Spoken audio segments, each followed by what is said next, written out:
ওর আর আমার কখনো অ্যাক্টিং করতে গেলে মনেই হয় না আমরা হিরো হিরোইন অ্যাক্টিং করতেছি। সিরিয়াসলি মনে হয় যে আমরা পুরো ক্যারেক্টারে ঢুকে গেছি। আর বিশেষ করে ফানি ক্যারেক্টার, ফানি সিনগুলো যেগুলো থাকে আমরা তো অলওয়েজ বাস্তবেই করতে থাকি, তাই স্ক্রিনে করতে বেশি একটা কষ্ট হয় না আর কি। যদিও রোমান্টিক সিনগুলো করতে গেলে নিজেদেরকে অনেক প্রফেশনাল মনে করতে হয়, কারণ বন্ধুর সাথে রোমান্টিক সিন করার একটা টাফ ব্যাপার। তো যাই হোক, আমরা চেষ্টা করি দর্শকদের ভালো লাগার জন্য। আর ও তো খুব ভালো নাচে, খুব ভালো অ্যাক্টিং করে, সো ওর সঙ্গে ভালো আর্টিস্ট ছাড়া কাজ করাটা টাফ।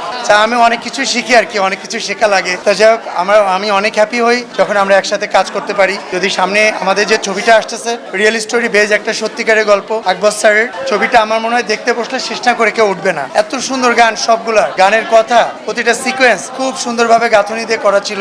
জীবন অবাক না করলে কে করবে? 28% মিল্ক ফ্যাটের অবাক করার সাথে ফ্রেশ মিল্ক পাউডার। জীবন অবাক করুক প্রতিদিন। আর নতুন কোনো ছবি যদি দুজনের আসে, অবশ্যই অনেক পরিকল্পনা অনেক আগে থেকেই চলছে অনেকের, যদি আসে অবশ্যই আমরা করব, কেন নয়। আমাদের দুজনের জুটিকে অলরেডি আমাদের দর্শকরা অনেক সময় পজিটিভলি নিয়ে নিয়েছে, আর আয়না যদি সামনে আসে আরো বেশি পজিটিভ নিয়ে নিবে। সো ফিউচারে ইনশাল্লাহ আমরা একসাথে কাজ করব। সবসময় ভালো লাগে বিচারকের মণ্ডলীতে বসতে, বাট একটু চাপটা বেশি থাকে। যে আমার মনে হয় যে আমার মনের অজান্তে যদি কেউ কষ্ট পেয়ে যায়, মনের অজান্তে যদি কাউকে মার্কটা কম দেওয়া হয়ে যায়, তা সেক্ষেত্রে আমি ট্রাই করেছি আমার মতো করে, এবং আমাদের জাজেস প্যানেল যারা ছিলেন, বিশেষ করে মোশাররফ করিম ভাই, শামীম ভাই আর আঁচল সহ সুন্দর মার্ক দিয়ে তিনজনকে জয়ী করার জন্য আমরা চেষ্টা করেছি। আমার মনে হয় মোটামুটি 99% আমরা পারফেক্টলি আমরা আমাদের বিজয়ীকে খুঁজে পেয়েছি, আমার ধারণা সেটা।